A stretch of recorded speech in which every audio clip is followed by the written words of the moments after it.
Abayo jemuli kansubire muri bulungi enange ntumbudde nga bwe nabasuubiza ku ssaawa 2 zennyini ez'akawungeezi okuba nti ntumbudde olunaku lwa mukaaga ennaku z'omwezi 19 omwaka 2020 kansubire muri bulungi mujje baleko gye mutuusaako engalo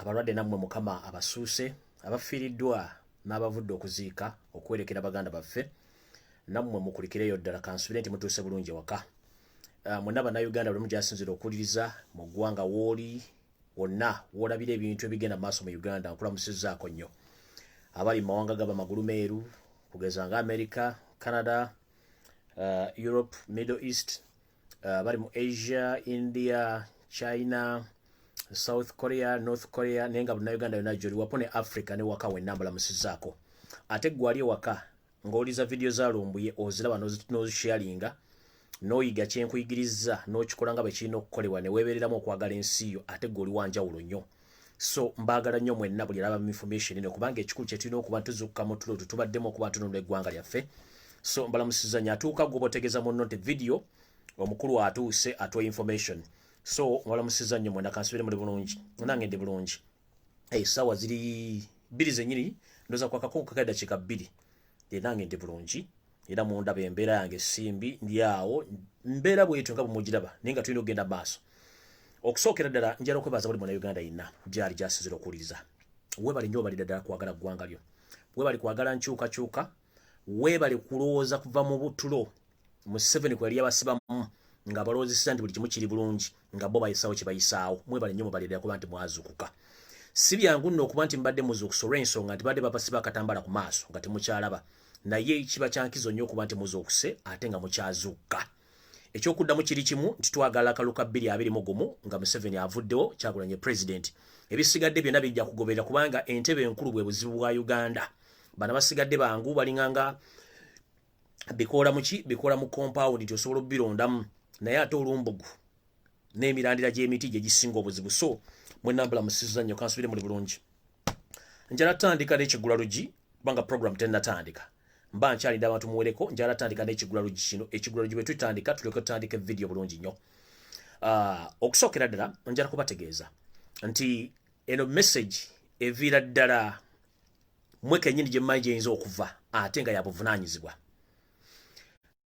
kusa buli muntu yenna ayitibwa nti wa struggle ng'oyagala change kwozesa essimu yo ey'obuyonjo gye tuyisa smartphone ku makya mu ttuntu olw'eggulo osabe ebiwandiiko byayo seeri tibabulwa lutabayisirwa mutabani wa Kalekyezi munziramu musabiddwa ku makya mu ttuntu akawungeezi n'ekiro musabe ebiwandiiko byayo seeri tibabulwa lutabayisirwa mutabani wa Kalekyezi musabe ebiwandiiko bya Kembabazi Janet mubisabe n'abala kututadde okwo musabe ebintu ekubanga serious twagala empapula ezo ogwo nno omulimu gukole era tusabiddwa bwe omanyi ng'olinayo looyawo atasiba zikweya mugambe naye agende yegatte ku looya mankunyi muwada mugende muteeke emisango mu kkooti egisukka mugumu twetaaga empapula za musajja ono azirete musajja mukulu azitukubire ku mmeeza kubanga tukoye effujjo n'okutubuzaabuza so no eyo message eri loud and clear buli omanyi nti oli looya ng'oyagala enkyukakyuka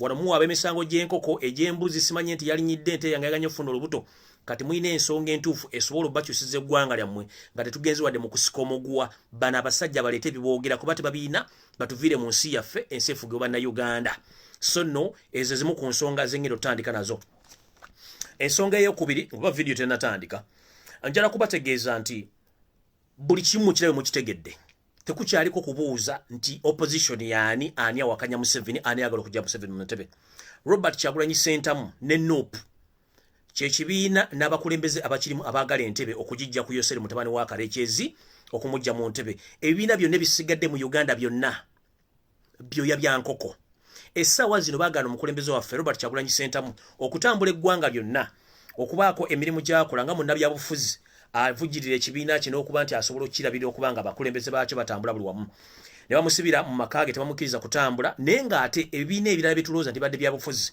bitambula bikola emirimu gyajo ndoza mula bulungi nnyo ebine ebirala bitambula ne bigula offices ne bikuba enkuŋŋaana ne bironda abakulembeze fe baatugana kikulaga nti obwenkanya bungi nnyo bana basajja bali basettinga ekintu kyabwe nga batusiba akatamba tubalooza nti bategeera kumbe tebategeera so buli muntu yenna gyali tegeeza munno message kati yakutambulira ali mu kyalo tegeeza nti enkyukakyuka ejja ali mu kibuga kwata essimu kubira omuntu omukyalo omutegeeze message newankubadde batugana ocampaigninga naye okukuba essimu emu esobola okukyusa ekintu kyonna nga bwe kiri so mutegedde bulungi ebibiina ebirala byonna biri ku byabyo ekibiina ekituufu n'obukulembeze obutuufu bwa Robert Kyagulanyi Ssentamu okuba tugenda kyusa eggwanga ekyo nno nga kimaze njala genda ku kirala njala tegeeza buli munnayuganda gyali olina okutambuza information kubanga olwalwenzi oba amawulire amatuufu agakwatagana ku byempuliziganya mu Uganda media oba media kyetuyita television radio zonna mu Uganda omutamanya ngamba omugwira refugee omunoonyi w'obubudamu Yoseri Serwajja okwota lutabayisiro mutabani wa Karekyezi zonna TV radio yazigula tekuddamu kuyitako gulire liyitibwa Robert Kyagulanyi Ssentamu ekyo kyo mukirabye lwaliro mukitegereza bulungi tele radio tele TV egenda kukiza Robert Kyagulanyi Ssentamu kubirako campaign so mukitegereze bulungi nnyo buli muntu information muyina jijja ku social media kyonvula mbagenti buli mu akozesa simu ye okuba nti afuna kyayagala kubanga tetugenda funa bwenkanya mu media za Uganda zonna olw'ensonga nti lutabayisirwa mutabani wa Karekyezi media zonna yakola ki yazigula so mukozesa amasimu gammwe ag'obuyonjo mukozese buli kimu okulaba nti musaba ebintu bino n'okuba nti mutambuza information tebakyakkiriza kufulumya gguliro nali kwata Robert Kyagulanyi Ssentamu n'ekibiina kye ekya NUP so mbasaba buli omu akozesa essimu ye okuba nti akola ekintu ekyo era mbasaba ekintu kimu bw'oba oli ku media social media Facebook Snapchat wa Twitter toddamu kusharinga kintu kyonna kiyitibwa nga si kya NUP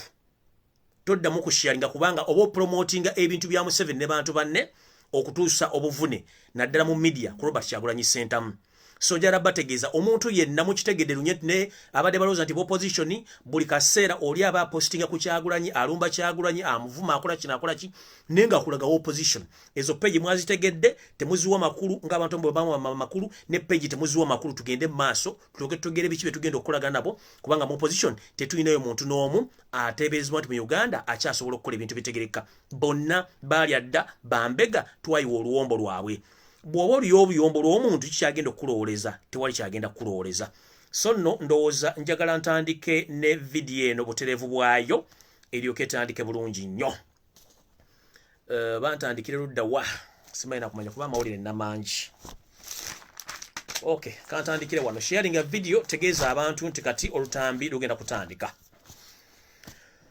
ekindeese olwaleero nabagambye video egenda kubeera ya security alerts nga zino ze security alerts zengendo sembayo kukola officially ezisigadde ngenda kuba ngende engeri gyengendo zimikisinga nga nzikola njagala okwata olupapula ne kalamu owandiika ebintu bino obyetegereze bulungi nnyo nga wengendo bisoma omanyi okutiisatiisa ku social media Museveni kwakozesa kungi nnyo mulaba ku social media ebitambula simanyi foto biki byonna ffe bye twabiyitamu okukanga kubeerawo ne gubakanzi bakusanze olyo tobongo butegera butya nze kisooka sikyakangibwa emyaka gyendi musikangibwa zino video bwenzikola zijja kubeera emirembe n'emirembe tezirivaayo baliga omusajja alwanirira eggwanga lye nakola buli kimu ekisoboka kati gwankanga nakanga abaana ba people power omala biseera kubanga mufugidde emyaka 35 kikye mwagala ekirala sokanga muna Uganda amulemo okufuna information omala biseera njala tandika bwenti bifonga sinatandika njala mutaginge Yoseri tabayisirwa mutamani wa Karekyezi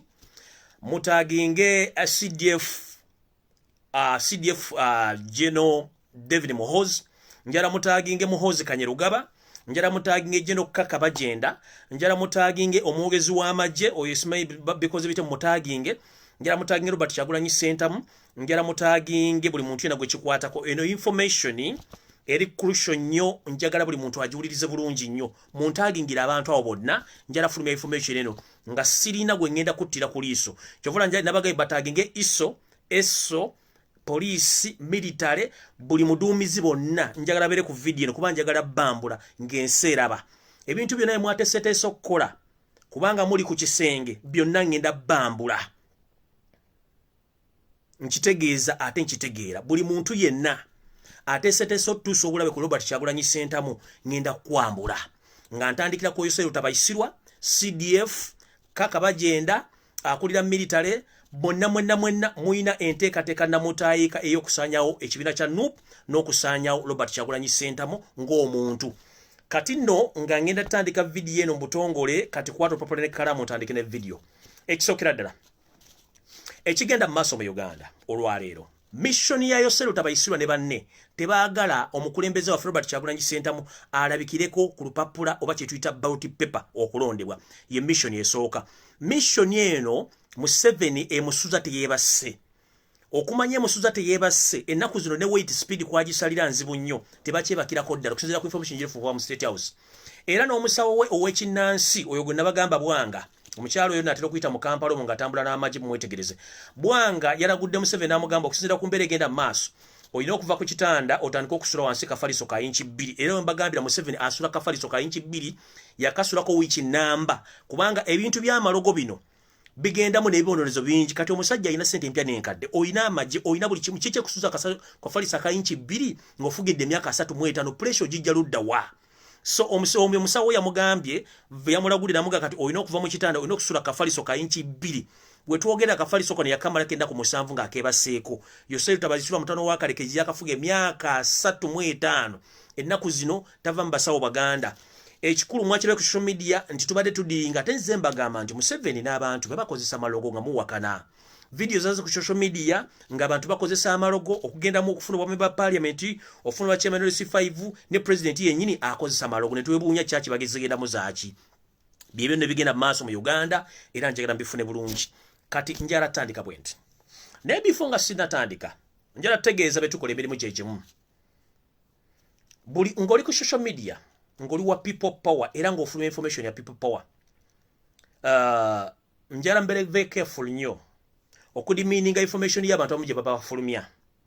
Ffe twawaayo faces zaffe ne tuwaayo emitwe gyaffe ne family zaffe tuzisaddaaka. Bwe mba nfulumiza information gwe nodda ku social media platform yo n'otandika odimininga information gye mba nfulumiza mba sitegeera kigendererwa kyo ki. Nze bwe mba nkola video ganti bwe information nga bwe njifulumiza gireke nga bweri naye muddeeyo ku platform zammwe ne mutandika criticizing information gye nfulumiza ng'ate gwenza n'okumala wiki nga tofulumiza information nebeera perfect. Nja kubasaba nti bwe mba nfulumiza information gireke nga bweri naawe genda okola research okola information yo ogiwe public will judge. But at the moment criticizing someone's information it is very dangerous kubanga obanga agamba nti byogera biri mu makulu. Kino nno nja kitegeeza muganda wange wadde oyinza okulooza nti nkuwalana naye sikuwalana kubanga tukola omulimu gwe gumu naye nze ndaga face gwe tolaga face yange. Mr. Uganda Empia wakoze video ng'onnumba indirectly about the information which I passed 2 days back. Muganda wange tukola omulimu gwe gumu ffenna twagala change but I risked my face n'engiteekayo kwa information but if you come at your platform you start minimizing my information and criticizing me kibi nnyo. Nkusaba fulumya information nga bw'ojagala but stop criticizing other people.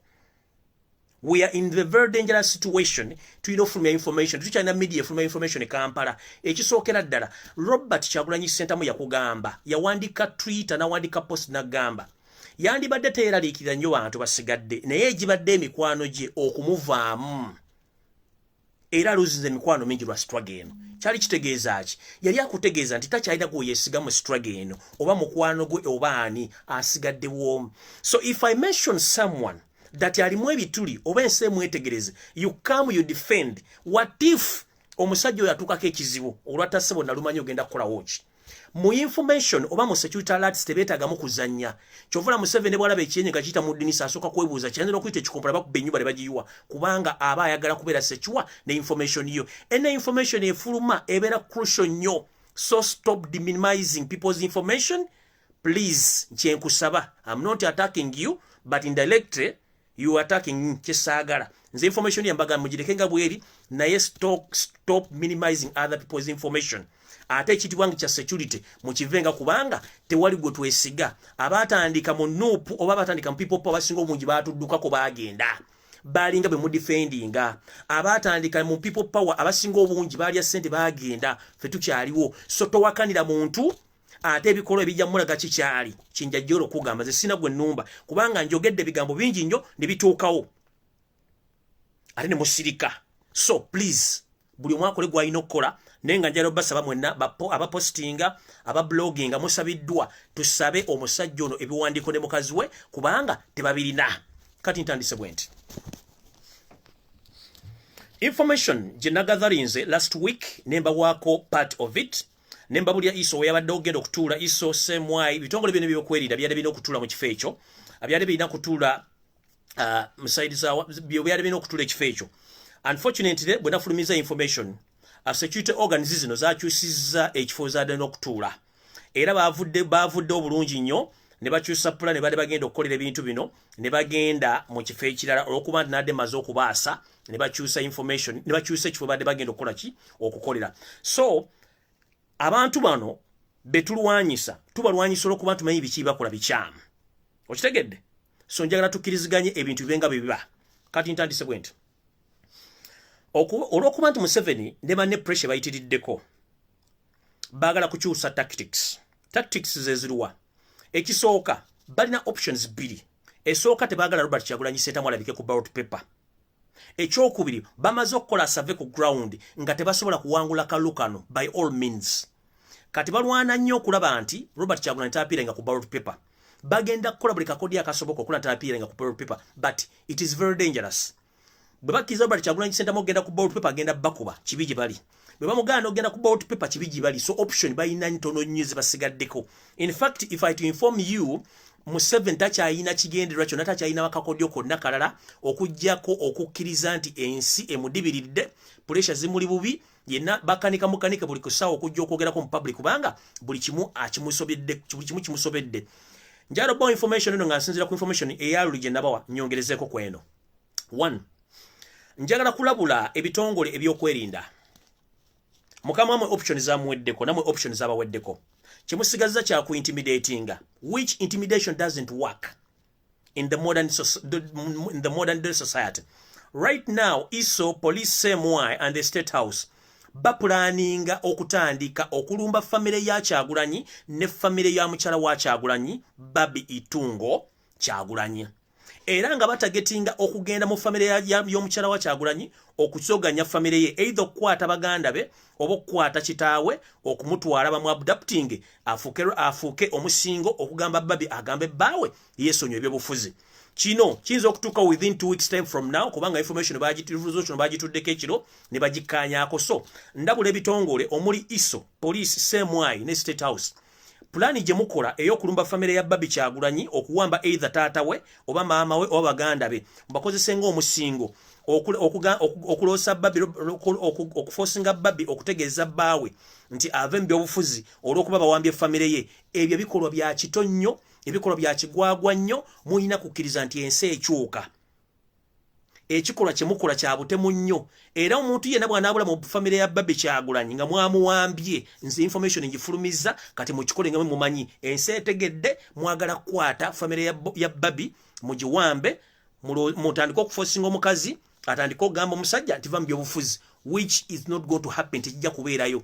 Era bwe kitende kiri mu family ya Kyagulanyi mwagala tandika kuzoganya family ye mubeko be muwamba abomugaso obatwale bafukenga omusingo okulosa Kyagulanyi nti agenda kuva mu byobufuzi. Kati nno yasalawo nti agenda bibeera mulemu n'akola ekisiza kye tumusobola kikola. Mukyala Babi Itungo Kyagulanyi njala kutegeeza munnange abaana ab'omutumbwezo bongereko surveillance y'amaanyi nga bwe kyetaagisa, nawe kennyini weyongereko surveillance y'amaanyi, n'omukulembeze waffe yeyongereko surveillance y'amaanyi. Ne mu kyalo ewa taata waffe akuzaala ne maama ne baganda bo, please mubongereko surveillance y'amaanyi kubanga batamanya ngamba bagenda tandika banoonya okubawamba babafuule ng'omusingo ogunaasoboloza okumala mu Kyagulanyi Ssentamu amaanyi obuteesimba ku bukulembeze bwa ggwanga. Ekyo nkimaze ngenze ku kirala. Ensonga endala gye mbagambye yakutegeeza buli munnayuganda yenna gy'ali asobola. Omulimu nkunyingi muwadaloya gwalina ogw'okusaba ebiwandiiko bya President Museveni gweyungibweko baloya abalala ne bannayuganda. Munnayuganda naawe ali eyo osobola okugenda n'owaabira Yoselu Tabaisiro mutabani wa Kalekyezi aleete empapula ze ez'obuyigirize kubanga tazirina. Twetaaga empapula ze by all means kubanga information gyenfunye eri bweti. Museveni batuzza meeting wiiki eno egenda okukomekkerezebwa. Batudde nga mulimu abakulu bonna ba First Family bonna nga mwe bali. Ne bagamba nti kino kyembowa, this is the fact. nga panic eri waggulu nnyo. Ekisooka Museveni talina mpapula. Okwesimbawo kwonna kwabadde yeesimbawo abadde yeesimbirawo ku mmundu. Ngira tebamubuuza bimwogerako.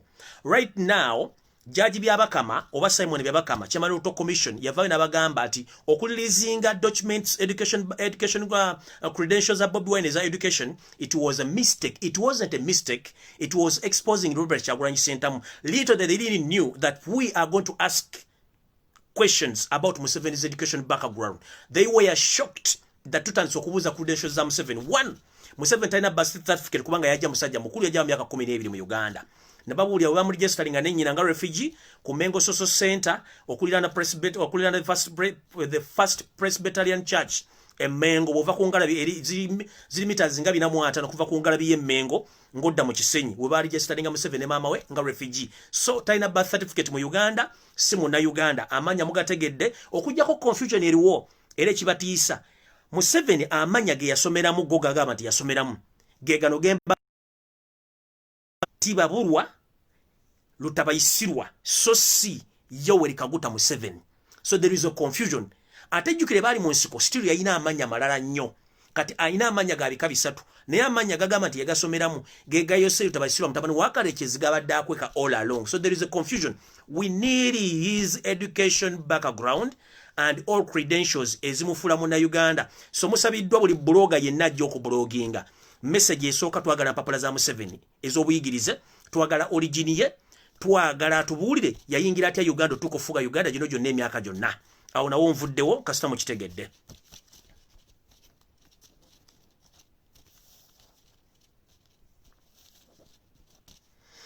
Okumanya bana basajja bayaaye. Era mugenda kubeera surprised nnyonyera muwandike message eno. Museveni abadde agezaako okufojaringa education papers.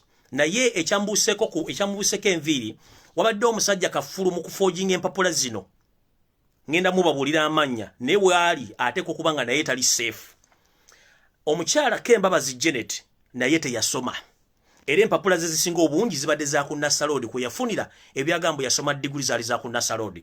Museveni bagezezzaako nnyo okulumba UNEB bafojinge documents ezimulaga nti yasoma. Wala UNEB yabagambye at the moment we can't forge any academic paper for President Museveni. So that means UNEB terina kyesobola kukola yose tabasirwa mutabani wa Karekezi kyekisooka. Ekyokubiri bwagamba nti agenda Tanzania okusaba empapula zaayo Tanzania yote yasoma yote yamalako. Kitegeeza ki ali mu dilema. That's why Electoral Commission eri mu dilema etabangawo nti balooya baagisabye okuva Museveni yatandika okwesimbawo ebaleetere empapula kwabadde yeesimbirawo ez'obuyigirize. Electoral Commission tesobola zireta obobo gikuba embooko okujjako nga kyetaagisiza mba international lawyers n'emisango kubanga gijjudde mu kooti ne Museveni lwajja ogamba nti tawulo ngisudde okubanga bafuze Uganda mu bukyamu nga tebayina mpapula. First and foremost Museveni teyasoma kubanga talina mpapula zaalaga. Janet Kataha Museveni teyasoma kuba talina mpapula zaalaga. Mulamu we Salimu Sale ne teyasoma talina mpapula zaalaga. Bonna totally mu meeting gye batudde nga bali mu panic nga Museveni ekitufu agenti sisobola I can't bring my academic credentials kuba tazirina. Ne batula ne bagamba mumanyi tusalewo omuntu agenda okusasiringa Museveni right now. Abasoose bawandise bagambe nti General Salimu Sale are taking over. Omuna waniko omukono abagamba it is impossible kubanga General Salimu Sale talina credentials za buyigirize. Secondly, ate General mu majje tasobola kutwala buyinza kubanga banga ku which ku Geneva Convention laws zikugamba nti omuntu bwe mukola ku waliwo emyezi mukaaga mulina okuteeka okulonda kwa civilian. Sina kindi okuteeka kwa civilian ayina kubeera opposition leading candidate yalina okuteekinga over obuyinza oba Rebecca Kadaga nabyo tebabikkiriza. Salimu Sale ne bamuteeka ebbali ne bagamba baleete Saamu Kuteesa. Abawandise emikono bagamba nti it is very impossible yafa damage ekifaananyi kye kyafa mu public ne mu international tebasobola mukkiriza kubanga already is a suspect mu America bamunoonya ku misango egy'okufera n'okulya enguzi ono ekitibwa kye ne kifa. Awo omukyala Kembabazi nayibuka n'agamba nti baleete mukoddomi we omwami Lwaboogo. Lwaboogo abasinga obungi bamuganya olw'ensonga nti Lwaboogo talina experience mu byabufuzi ate mu tebamutrusting olw'ensonga ebintu byakola nabyo bimenya amateeka. Meeting yatandika ssaawa 5 zagenda okukola ssaawa 11 ez'okumakya nga baawukanye tewali kye bafunyeeyo mu meeting. Ekitegeeza ki panic eri waggulu. Mwongere okuteeka abantu bano okuninga kubanga tebalina biboogerako. Kati ngenze ku information entuufu. President Museveni ne mukazi we badde bakozesa empapula enjingirire era nga mukyala we Janet yasinga okukozesa empapula zino. Babadde bawa omusajja ayitibwa Ssaalongo Kyusi ow'ekiwalaata ng'ono kafulu mu kujingira ebiwandiiko ku Nassau Road. Omwami ono bamuwa ssente mpitirivu ajingire ebiwandiiko bya Museveni abireete. Okutuusa ffe twagamba nti even if munaagenda ku Nassa muleete empapula bya Nassa tujja kufuna verification agent okuverifying empapula za Museveni. Omusajja ono Ssaalongo Kyusi ow'ekiwalaata bwe yawulidde ebigambo bya verification ng'ate ssente yamala dozirya n'abinyika mu nsuwa n'adduka. Kitegeeza ki Museveni tasobola kufojinga kiwandiiko kyonna kuba kafulu adaba fojingira ebiwandiiko yadduse mu ggwanga taliimu. Ono yabadde ajingira ebiwandiiko bye basinga obungi mu gavumenti, abali mu parliament, abali mu bitongole by'enjawulo nga bafojingira ebiwandiiko. So Ssaalongo Kyusi omukubi w'ebicupuli ebyokusoma ku Nassau Road ng'alina ekiwalaata basinga obungi mubadde mumanyi yadduse mu ggwanga yabinyise mu nsuwa ng'adduse n'essereza Museveni olw'ensonga nti yabagambye I can't manage to forge your qualification right now because it's too late. Ssaalongo n'abinyika mu nsuwa, Ssaalongo Kyusi ow'ekiwalaata n'adduka. Museveni yasigadde mu dilema kuba takyalina kyakkola kuba talina wagenda kujja qualification zonna. Omusajja yadduse ne ssente y'ensonga lwaki kimula nti panic eri waggulu. Ngenze maaso okumanya bana abasajja bakuumye ekyama. Mwasoma muyina diguli, muzadde we yatunda ekibanja n'akusindika India n'akusindika ogenda osome n'osula ng'onnyisa ebigere mu bbaafu oli mu ddeeka otomera otogutomeza eno okeera ku makya bakuwumpugumya ogenda osome. Kumba abayaaye bali mu gavumenti bagifuga nga tebaasoma. Mumpulira bulungi. Kati bana abayaaye Museveni omukumanya musajja mugezi. Abantu bonna abadde bamanyi nti teyasoma abasinga obungi baafa. Bwe bafa n'akola omukwano ku baana be ku baana b'abantu abo abali mu system 1. Omuntu eyali amanyi nti Museveni teyasoma oba talina biwandiiko bituufu yali omugenzi Milton Obote. Era Milton Obote Museveni bamala okuwamba y'ensonga lwaki yagenda e Zambia n'ajjayo eyaliko mukama we n'amukomyawo mu Uganda ne famire ye nakkiriza ne mukyala wa Milton Obote Kalobote okujja okwesimba okuba president. Kumbe azibiikiriza kiri nti Miria Kalobote yandivudde nagandi Museveni talina credentials mukkiriza kwesimbawo. Y'ensonga lwaki yakkiriza n'ono muvubuka akena okudda mu Uganda yesimbewo era n'akaluka ake n'okafuna tiyakafuna mu bulamba bwe kalimu mukono gwa Museveni. Oyo omu ku bamanyi ku buyigizi bwa Museveni. Omulala yali amanyi obuyigizi bwa Museveni yali omugenzi Tito Okello Lutwa ng'amanyi nti Museveni ebitabo bye tebiwera era ng'atufugisa mundu. Y'ensonga lwaki omugenzi Tito Okello Lutwa Museveni still yamukomyawo n'afiira mu Uganda era ne bamuziika. Museveni yamuziika okumusurprisinga n'okumuwa nga okumusanyusa. Museveni appointinga mutabani wa Tito Okello Lutwa ono minister gwe bayita Okello Oryemu n'amuwa minister okukavaringa up information ti Okello Oryemu yandivudde n'agamba ni Museveni teyasoma tateekeddwa kufuga Uganda kubanga bano abantu ababiri be bamanya credentials za Museveni nti he doesn't qualify to be a president of Uganda kubanga talina qualification. So Okello Oryemu be bamuwa omulimu n'asirika UPC Museveni n'agitwalayo n'agiteka Miria Kalobote alinga atali mu Uganda kyokka akimanyi. Ono mutabani wa Akena mutabani wa Obote akimanyi nti musajja atufuga teyasoma naye asirize kubanga bakazi be bakola mu ministry za government. Ye kennyini bamuwa omulimu ali mu kukola mu parliament akola buli kimu akifuna ne security kyovula ne mu kibiina kye bamugobye mutateekeddwa kubeera president wa kibiina era kooti yayisiza olunyi n'agamba nti alina okubeera president kubanga bali mu covering up ebizibu bya President Museveni bye mubadde temumanyi. So twetaaga academic credentials za President Museveni kubanga taziina ensonga lwaki abadde abikkira ebintu bino byonna abenga asobola okukola ki abenga asobola okubikkira ebintu bino. President Museveni kino tekigenda kutaasa okukola cover up olw'ensonga mukoze emivuyo mingi nnyo. Twetaaga empapula ze za SP7 nga ziri mu mannya ga Yoweri Kaguta Museveni abadde afuga Uganda. Twetaaga empapula za senior 4 nga ziri mu mannya ga Yoseri nga ziri mu mannya ga Museveni abadde afuga Uganda. Twetaaga senior 6 qualification nga ziri mu mannya ga Yoweri Kaguta Museveni which ne bw'okubira Yesu essimu ne bw'okubira Nabbi Muhammad sallallahu alaihi wasallam tasobola zireeta kubanga amanya agaliko atufuga alina amanya malala. Ebiwandiiko ebitonotono bya P2B byalinawo wallahi tebikwatagana amanya g'abasajja batufuga.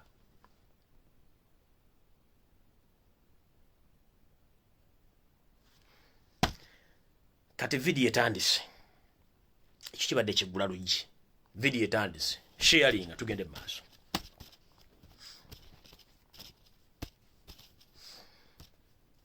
Video gye nasembayo okukola nabagamba nti ebitongole bino wammanga omwali ISO, CMY, ESO ne CDF w'amagye ga Uganda balina meeting gye bali bagenda okukola mu bitundu by'ekazo era nababuli aseze bagenda ogituulamu naye unfortunately bwe nakola video abasajja bano bakyusa meeting bagikyusiza ne bagitwala wa RCC we Kawempe mu makage Kawempe ku Avis Company we batuziza meeting eyo. Nchimanyi CDRF olaba, nchimanyi Jeno Kako olaba, nchimanyi Yoselu tabaisira mutabani wakale ekyozo olaba, manyi Salimu Salo olaba, neba spy ISO mwenna manyi mulaba.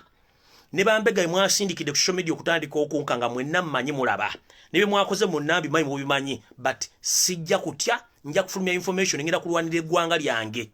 Olwokuba nti mwemutuloza naffe tuli basiri mwakiriza G5 okuyingira mu Uganda network ya G5 America erwanyisa G5 giguba mu nsi yayo mwemukiriza G5 kubanga you can't control timusobola control nga G5 kati mwebuuza information efloping etya ntandise mwatuza meeting gye mwali mugendo tuuza bwe najogera ekifune mu kikyusa era meeting mwagituuziza ewa RCC e Kawempe ku Avis we mwagituusiza ne muteese bintu bino wammanga byengenda okubuulira ensi ekwate ku mutwe.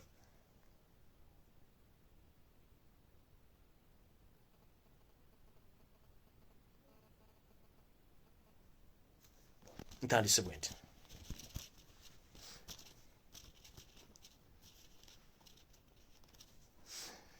Buli omanyi nti oli muwagizi wa NUP era ng'ogisupportinga. Njala kusomera amanya g'abasajja bano. Obegendereze nnyo wonna obo basanze naddala mu Kampala mu bitundu by'e Kawempe. Mu mannya agoogerwako mulimu omusajja gwe bayita Sansabire nonnono ali allocated ku poliisi y'e Kawempe ali mu department ya crime prevention unit. Sansabire ono musajja amukozi wa government naddala mu bitongole by'okwerinda ono yomu kubagenda okutandika okusportinga abana ba people power okuba nti babakwata either babakyuse bwe bagana babuzeewo oyo omu Sansabire ngenze maaso. Omwami wali babamuta Bulega Tone ono era naye ali mu department ya crime intelligence era naye ali Kawempe police station. Omwami ono okumuidentifying obulungi ayina engalo ensajja emuteriiko engalo emu ensajja yavaako oba yali mubbi ne bagitemako y'omu kuba badde mu crime intelligence era bagenda okutandika okusportinga abaana ba people power bitundu by'e Kawempe kazo okutandika obbakwata era ono mutegeere bulungi nnyo amanya ge mbagambye ye Bulega Tone ono ali ku police y'e Kawempe mu crime intelligence naye bw'obanga oyagala mu identifying engalo emu ensajja teriiko bwe ku bagenda otandika okudeployinga okutandika okukola ki okwata abaana ba people power. Mumpulidde bulungi engalo ensajja teriiko talina ngalo nsajja y'omu ku bantu ba-identifyinze abagenda okukola emirimu egyo. Omulaba muyita Chairman Medi Mugerwa ono abeera kazo ono mwami Chairman Medi Mugerwa ono abeera kazo ono nno bamuwadde task ey'okumonitoringa n'okutrackinga abaana ba people power basinga obungi okuba nti ababuulira amawulire agabatuukako agatuuse mu ISO ne CMY okuba nti basobola okutrackinga baani ab'amaanyi basula luddawa bakola mirimu ki basobola obbakola era mutandika okuba nga mwegendereza nnyo ebintu bigenda otandika okwapeninga gye tulagawo katono. So omwami ono Chairman Medi Mugerwa ng'abeera kazo era nga nono naye y'omu ku bagenda okukola omulimu gw'okutrackinga abaana ba people power bebo sofa amanya ge naakabawaako mugategeere bulungi nnyo. Mumpulidde bulungi ngenze ku kirala. Eno egenda kubeera general message sina gwengenda ku mentioninga linnya okusinziira ku intero gye nnina eŋŋamba bweti abantu ba people power mwena n'abantu mutegeezebwa mulina okubeera very careful nnyo n'abantu bonna abakwatiddwa ng'abadde bawagizi ba NUP mulina okubeera very careful nnyo singa mukizuula nti omuntu wammwe akwatidde takwatiddwa poliisi nkiddamu singa mmemba wa NUP aba takwatiddwa poliisi ng'akwatiddwa ISO JAT CMY Crime Intelligence Unit ne Anti-Terrorism Unit. Ebitongole byo bikwata omu ku baana ba Nuupu oba omu ku baana ba People Power, please. Bw'aba akomyewo mutandiko mwetegereza ebikolwa bye, entambula ye n'engeri gy'atambuzaamu emirimu gye. Olw'ensonga intero gy'enfuna endaga nti bano abaana bakwatibwa nga bakatiddwa JAT, same Crime Intelligence Unit ne JAT oba ne Anti-Terrorism Unit bwe bakwatibwa okuteebwa bavaayo bakyusiddwa obwongo nga baweddwa ne task ez'okkola. Mu tasks ezimu ez'okkola mulimu eno wamu. Balina okubanga on daily basis bazza information eri bahandula baabwe ababateesezza. Secondly, balina okubabuulira baani abatambulirwako ensonga ku Nuupu. Balina okubabuulira Robert Kyagulanyi ali luddawa buli ssaawa yonna. Balina okubabuulira buli kimu ekigenda mu maaso wabweru ne munda wa Nuupu. So kino kyo baŋŋambye nti mbategeeze nti buli muntu yenna akwatwa ebitongole bino mubeere begendereza nnyo nga mumonitalinga embeera ze z'obuntu byakola ne byayitamu, kubanga bavaayo ku contract okubasonyiwa okudda okulabika mu public nga basayinize contract ey'okukola emirimu gy'okutandika okubega mu kibiina mwennyini.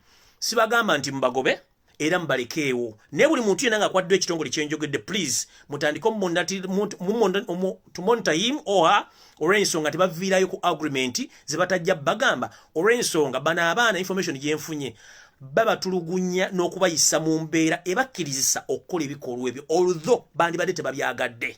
Mumpulya bulungi? Bino ebitongole bitulugunya abaana baffe. Gamba bwe baba bawala okubanyiga amabeere, okubasiga kamulali mu bitundu by'ekyama n'okubakuba. Bwe baba balenzi bo babajja mu njala, okubakuba okubataddiza n'okuba nti babatucunya okuba nti batandika okubujuliza obutali butuufu. So mu nsonga eno abaana bano bawalirizibwa okukkiriza okukola tasiki zino naye nga si ze bandibadde bakola. Mumpulira bulungi? So omuntu yenna abaabuze n'akomawo, please temumugoba, naye mumwegendereze entambula ye n'enkola ye ey'emirimu na biki byakola, kubanga nkimanya abaana bano baba bakyayagala struggle naye nga balina agreement gye baasayininga wa mu gye baba liizinga eri. Y'ensonga lwaki abaana bano badda bakyusemukko mu mbeera zaabwe z'obuntu. Naye ngera njagala basaba before nga nva ku point eno, bw'oba omanyi nti oyagala eggwanga lyo, nja kusaba ekintu kimu. Bw'oba okomyewo nga bakutadde ng'ovudde mu kubonyaabonyezebwa kuno ku lw'okwagala ensi yo n'okwagala omukulembeze waffe, ngenda kusaba ekintu kimu. Either okubega eggwanga lyo tuule waka, oba bw'ofuluma tegeezaako omu ku bakulembeze ba Nuupu biki ebyakukoleddwako n'ebyakusindikiddwa okukola. At least bamanye situation gy'olimu than keeping quiet, otandika okukolera mu fear, kubanga fear kye kintu ekizibu nnyo. Njala bategeeza toddamu okukolera mu fear newankubadde baba kuwambye. Jangu otegeeze ku bakulu abamu bagende munenda wambiddwa. Kino ABCD kye bantulugunyizaamu nakkiriziganyiza n'ekintu gundi naye mpulira omutima gwange tegugenda kikola. Omukulembeze waali, abakulembeze wabali bajja kukansolinga, bajja kukubuulira ekyokola, kubanga n'ekyokola kyennyini kiba kigenda kuteeka mu bulabe ng'obulamu bwo. Olw'ensonga endagaano gy'okoze n'abasajja bano olina ogituukiriza, naye bw'ogituukirizaako baganda bo kye twandiyagadde obeere mu buzibu buno. So nja basaba bw'obutuuka mu buzibu buno, please tegeezaako banno nafunye ekizibu kino ABCD naye nkivuddemu ntya, bajja kukuwa information. Ngenze maaso mu video gye nakola mu wiiki eno yennyini, like 2 days back, nabagamba nti mu meeting eno baali bateesezza okusindika amagye agali mu ngoye za bulijjo n'eza military okwatakinga ekitebe kino kiggalawo. Naye okusinziira nti information yafuluma, mission y'okwatakinga ekitebe nayo kiggalawo kukigalisawo amagye bagidropinze wansi era tekyakola. Naye kye baakoze mu kyo mu kwongerako ku information yaabwe, bagambye barracks zonna zibeere ku standby in case wabeerawo order beekyuseemu okusinziira ku biki byabaddewo. Babagaye babeere standby nti basobola okukyusamu order, naye nga currently ekyali kigenda okukolebwa wiiki eno okuggalawo offices zino n'okuba nti nafulumiza information era ne beebuuza ani yampadde information. Bagambye mwayingiza G5 mu Uganda nga temwetegese, kubanga temusobola kukola ki, temusobola gimaliriza bulungi, temusobola kumanya biki mu G5. So mwetegereze nnyo ebintu bye mukola, buli kimu tujja kifuna ate tujja kitegeera. So mission y'okuggala ekitebe nga kukozesa amagye ne police ne military eno yakoze eki, eno yabalemeredde era bagi droppings okujjako kye bangambye information gyefunye ddala bangambye nti era nga bwenze mbagamba nti ku kitebe kyennyini ekyaffe please omuntu atali tolina kyogenda kukola ku office please sigale waka ekyokubiri omuntu atali wa kampu yammwe mumanyi weekoma omuntu yenna okuva gyavudde nga ajja yeekalakasa nga tomanyi please avoid okuŋŋana n'abantu abo kubanga temubamanyi one bali bakozi ba state babagidde ku mission bwe njagala kubuuza ekibuuzo kimu ku kwekalakasa okwaliwo this week mu bakwatidde abantu mugati bakutte njala kiddamu ku bonna be bakutte tekuli mwana wa Nuupu nogu bonna abadde bakozi ba state abadde bazze okwekalakasa era nababuuziza bano abeekalakasiza bavudde ludda wa tewali yampadde answer ani ategedde namba yaabwe ey'obungi tewali yampadde answer njera kubuuza ebikozesebwa mu kwekalakasa babijje ludda wa nabyo temwampadde answer nembabuuza theme oba omulamwa gw'okwekalakasa ani yagubawadde tewali nembabuuza who was the ringleader eyaduumidde okwekalakasa kuno taliiwo ani abagulidde manira paper taliiwo nembabuuza abeekalakasa bavudde mu kitundu ki bavudde mu Nuupu oba bavudde Samoya kubanga ne wetwogerera tewali muntu yenna ategedde bano baana gye bavudde mudde mutunule video abaana ebakutte weda babalinyisa bulungi nnyo nga tewali gwe bakubyeko genda bakwate omwana Nuupu oligino ojja kulya kye bakola nga bakubuuta omwana Nuupu bano bonna babadde bakozi ba state abadde bazze okukola obuvuyo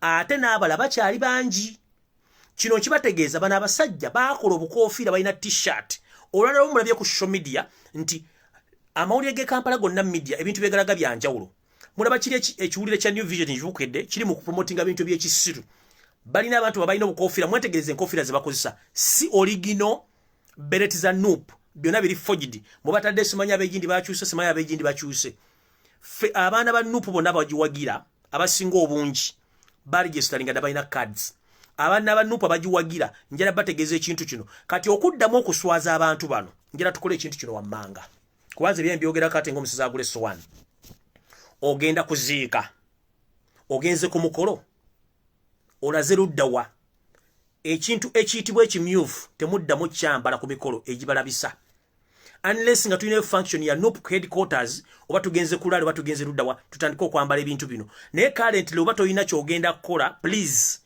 balete muzijjeko lanzi muzijjeko kubanga it is very easy for you to be identified mu bantu abangi ne bakwata ogenze ku mbago oyambadde raid oba oyambadde ne olambadde simbo za Nuupu please kijja kuba kikuleetera okukwata ogenze wantu tumanyewo tugenda okwambalira engoye zino kyengezaako kutegeera tugeze tumanye nti ogenze ku mukolo bwegu toteekeddwa okwambala kubanga raid yekala ennyango yo ku identifying okutuusaako ekikwi okutuusaako ebintu bino njala bategeeza nti twambale engoye zaffe nga tugenda ku political rallies oba political functions nga za Nuupu naye okwambala engoye zino buli woosanze kijja kukuleetera obuzibu nga ggwe newankubadde olina okwagala okungi please okwagala tukukendeeze for security reasons kubanga tujja kufuna obuzibu ekyo nakyo kibagambye mu kitwale ng'ekikulu ngenze ku kirala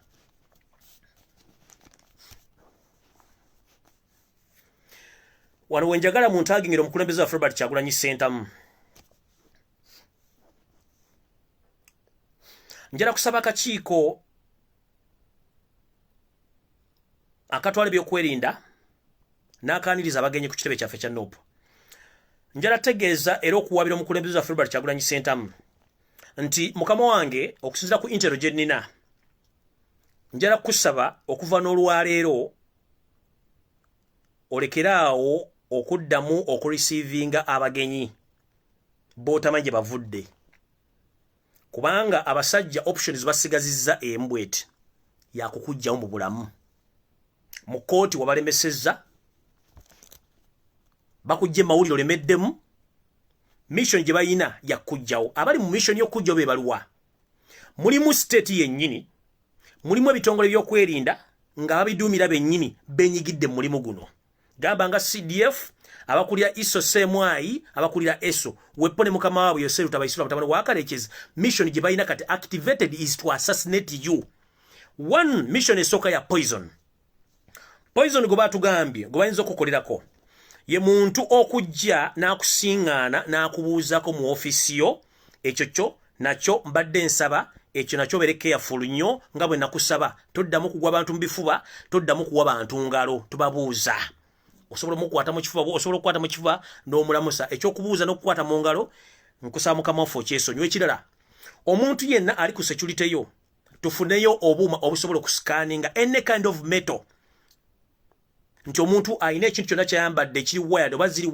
zino voice recorders bambaza bano bambega abazza nga asobola okuba nga ali ku recordinga jukira nti batugambye nti waliwo n'abantu abagenda tutandika okujja ku NOP nga bambadde body cams oba body cameras oba ze tuyita body cameras ze bagenda okwambala okuba nti basobola okuba nti azze mu ofisi okwogera naawe naye nga ebifaananyi oba pesa oba kiki kyonna ky'otamanyi wekiri nga kisindika ebifaananyi direct bitongole byokwerinda ne mu state house n'amaloboozi so how to detect these metals and cameras tusobola okukozesa ze tuyita metal detectors omuntu bifo nga tanayingira mu ofisi yo asooke ayazibwe era ayisibweko akuuma ako okulaba nti tewali kintu kyonna kyabulabe kyayingidde nakyo one ezo body cameras oba body cams nazo bagenda zitandika ozisindika bambega batandika okuba nga bakola ki barecordinga naddala nga bali naawe zino zonna voice recorders zonna nazo bagenda tandika okuba nga basindika abantu nga bali wired bulungi wired tapped bulungi nga basobola okuba nga barecordinga information negenda mu state ekyo nakyo mu kyetegereze bulungi kati ekirala information endala esoma bweti omukulembeze waffe ngenda kusaba ekirala kusenda ku information genda wano ekintu kye bayita kyetuyita cross border contact n'abantu mbadde nkusaba nayo gijjewo era tuddeyo ku method gye nali ntaddewo nti abakuuma president mu making sure nti president abeera wakati within abantu batanda bamutambulirako bamusalawundinga nga teri muntu asobola musembera olw'ensonga balina akakodyo ke baagala okukola either bajja kusindikira omuntu ng'omumanyi batomumanyi naye ng'alina Bennett zino ez'ezikomando nga kuliko obutwa agikufumite bwana bagikufumise still mu bantu bennyini abaana babaawo mumugenda okubeera tasasini omulagenda omujjawo ekyo kyakambe nga kaliko obutwa eno emission bajja activating nze ekirala waliwo mission endala ey'okuba nti bajja emizo sindika omuntu ng'alina pistol oba gye tuyita bastola era akukuba ebyasa akugjewo abo nabo weebali era mu mission y'emu omuntu oyo lumala okutta era naye bamugjewo so obutwa buli nkutegeezezza zino body cams ne voice recorders ne nkutegeeza ebyambe oyinza okutugga ekiso naye nga kiriko obutwa nga ne bona okola oyinza obutawona ne bastola bano ze bagenda okuba nga batambula nabo abatamanya ngamba nejjukira mu omuntu agenda okukola obutemu buno ate naye ayina immediately abagenda omujjawo nga yakamala okukola obutemu buno kubanga tebaagala information etambule kubanga mu kyo bateeseza nti bwe tumala okukola mission eno y'okugjawo Kyagulanyi gavumenti egenda kuvaayo egambe nti munne mumanyi mujja tusonyiwa nga omanyi nti abatuuji babeera mu ggwanga era omuntu yassa omuntu yagenze beetonde kiggwe nga omanyi nti bannayuganda mu tebanyiiga ekyo nayo kiggwe so ezo missioni zombi ssatu weeziri kansule nti ziwulikise bulungi ngenze ku ndala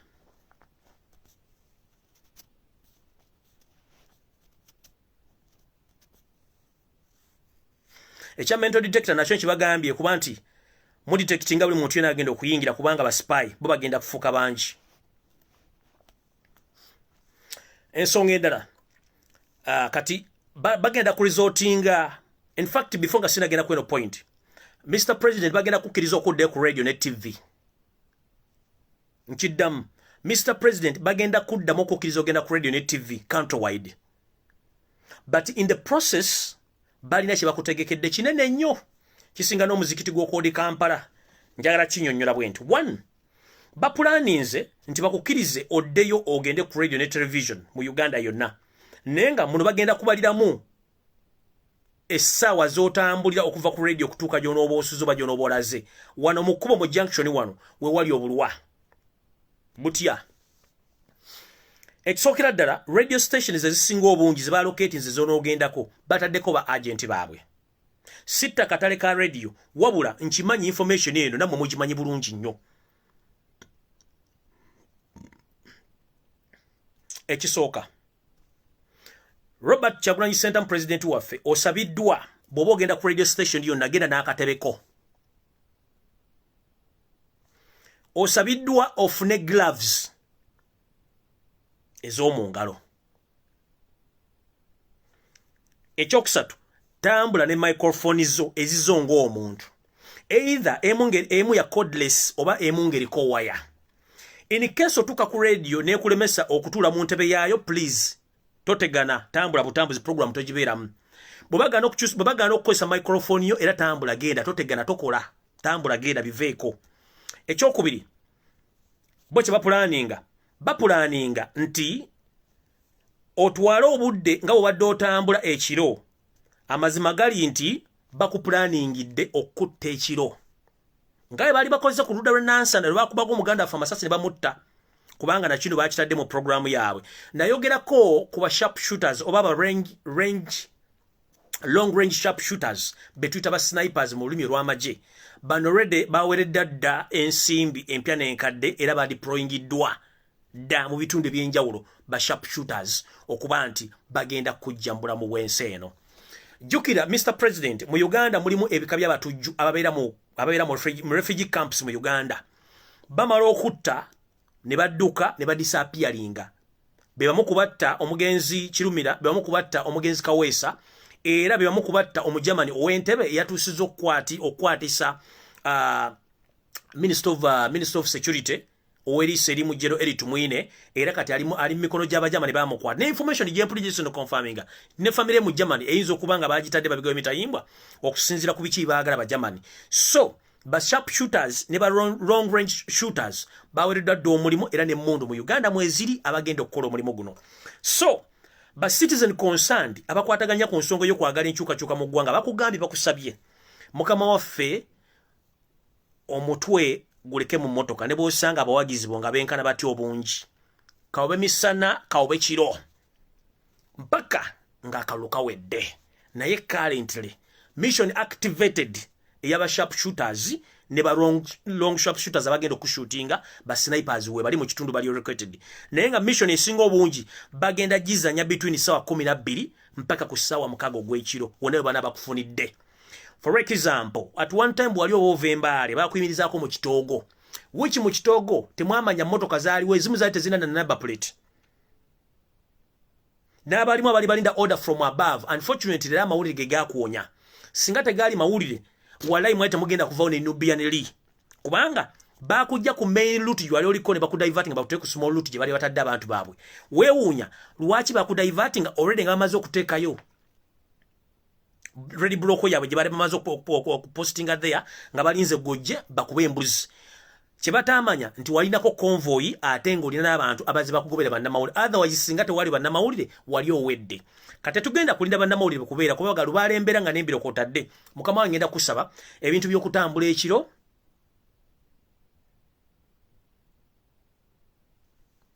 tubiveeko. Bw'obanga at least obudde bukuzibiddeko gy'ogenze embala, funa 5-star hotel osulomo bukere enkya otambule.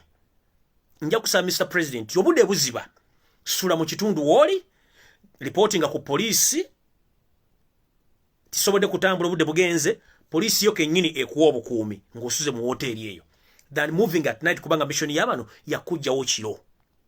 Ba snipers webali era ne bono banga otambula ngo mu bitundu by'enjawulo osabiddwa obutajja mutwe mu mmotoka yo. Ne oba osanze abantu benkana batya banna Uganda osabiddwa obutajja mutwe mu mmotoka yo. Mission endala nabagamba dda wano oba nagamba omukulembeze waffe n'ebyokwenda bamuliko nti omukulembeze emmotoka teteekeddwa kuba nti yeekulembera ekisinde, eteekeddwa okuba emmotoka 2 eziggula ekkubo. Mu mmotoka zino 2 eziggula ekkubo, emu ebe muntali nga kyekigenda maaso, endala ebe balansinga president speed gyabaddukirako na biki bigenda maaso gyabalaga. Kati enzita gye battamu omugenzi Sequoia Mulyo wa DP okumutega emmotoka n'emuba n'emugjawo, eno enzita nayo tennavaawo. So omukulembeze ngenda kusaba ekintu kimu nti information gyenkuwa eri valid and concrete, kuba zimu ku meeting ezatuliddwamu ne baverifyinga mission zino era ziri signed. Mission ya accident okutega emmotoka oba ya mafuta oba ya musenyu nayo weeri. So omuntu yenna abavuga, please don't be chased by the police. Totambula ku speed ya police olw'ensonga oli citizen omukulembeze agenda fuka omukulembeze. Lwaki police muddukira ku speed ya police ng'olwedde bakimanyi kye bapulaninga?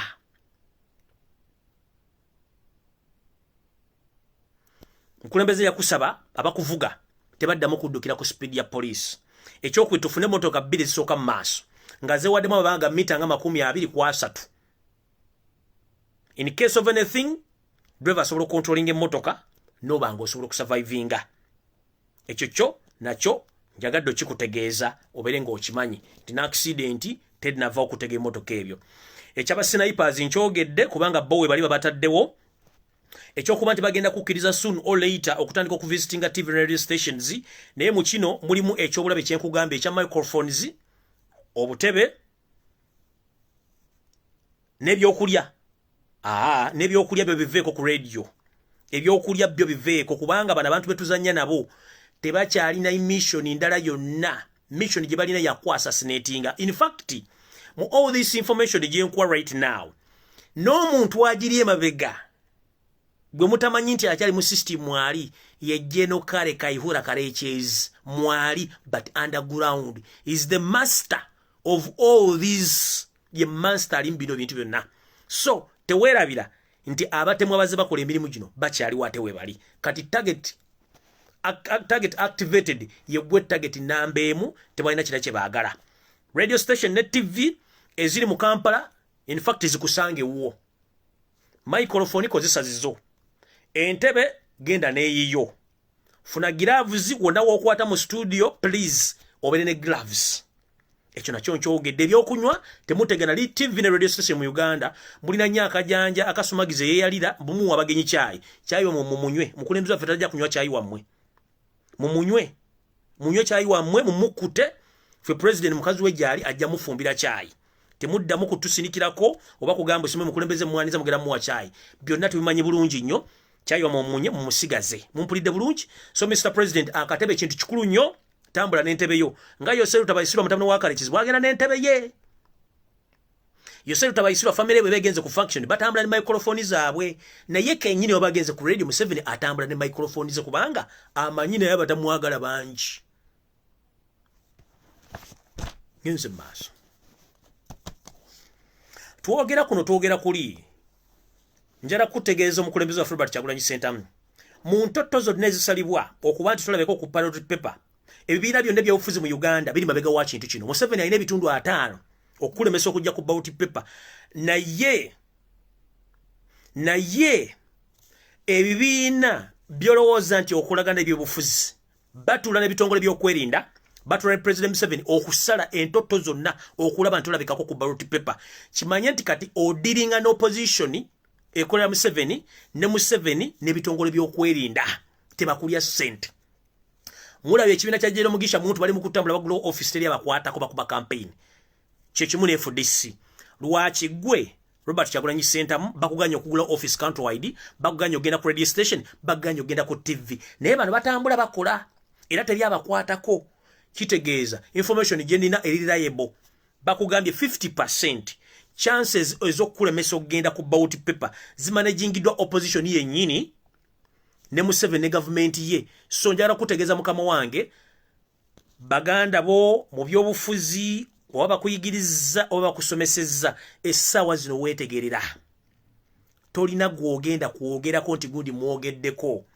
bagamba olwatasebo nalumanya wakolawo ki ekyokubiri mu bantu bonna bootalina kuddamu kwesiga be bantu abaludde mu byobufuzi bya Uganda leeta omusaayi gwo mupya ogukube ku mmeezi ogutunde kubanga abantu babadde bajjudde ekko n'obukokkoliko bw'ebyobufuzi byamazemu ebbanga ddene nga bakola enteekateeka okulaba nti Museveni atwala eggwanga lino nga teri amunyezeeko kubanga bo baafuna baamala essaawa zino wetwogerera batula ne gavumenti okulaba nti batandika okuba nti bayisa empenda okuba tuleka ku ballot paper yensonga lwaki bageza nnyo okwawula ekibiina kya NUP okukijjamu abakulembeze babateeke sayidi era mulabye ezimu ku mpulunguse zitandise okudduka nga ziddayo kubanga zakitegedde lunye teno ziyinza obutasobolayo mumpulya bulungi so omukulembeze waffe njala okusaba ekintu kimu nga bweweesimbawo n'omutima gumu gw'oyagala eggwanga bw'oba ava mu nda ya nnyoko ng'oli bwomu omukama mama mummuza emirembe okuba yatuzalira ekirabo toddamu kwesiga muntu yenna kola ebintu byo nga munnabyabufuzi kati akuze kola ebintu byo nga munnabyabufuzi ayagala eggwanga lye ekirungi watugamba nti ekisinza okukuluma si buwagizi genda n'ekisinza okukuluma gy'emikwano gyo era n'osaba Katonda akusaasire okuba nti mikwano gye gikuliddemu olukwe. Bwe banga mikwano gye gikuliddemu olukwe era kiba kitegeeza ne bannabyabufuzi bonna boolaba essaawa zino mission gye baliko yakulemesa kugenda ku ballot paper. Era n'essimu ezikuba bajjaaji zikuba opposition. Directions ezikuba bajjaaji mu court okukola decision zikuba baki? Zikuba opposition. In fact bamanya ne information before nga gwe tonnagimanya oba nupu tennagimanya kiki ekigenda okubeera, but unfortunately basanga bajjaaji oba ebyokwerinda balina thinking capacity endala nnyo. That's why nti abantu baagala change. Naye if it wasn't that, bano abantu baluka enkwe zennyini okuba nti bakulemesa ogenda ku ki? Ogenda ku ballot paper.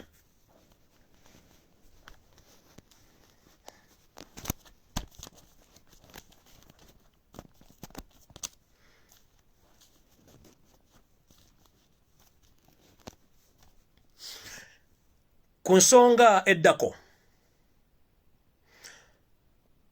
ngeno egenda kukwatagana n'ebyokulonda byonna. Wiiki ejja ndowooza tugenda okulaba ebijja bitambula ng'entulege, ebitubaddemu bigenda otuvaamu, ebigenda osigala. Naye njala kusaba abantu bonna aba people power mubeere bakkakkamu, temuyomba na muntu, temuvuma muntu. Decision y'omuntu oba okusalawo kw'omuntu kiba kikulu nnyo mu future ye.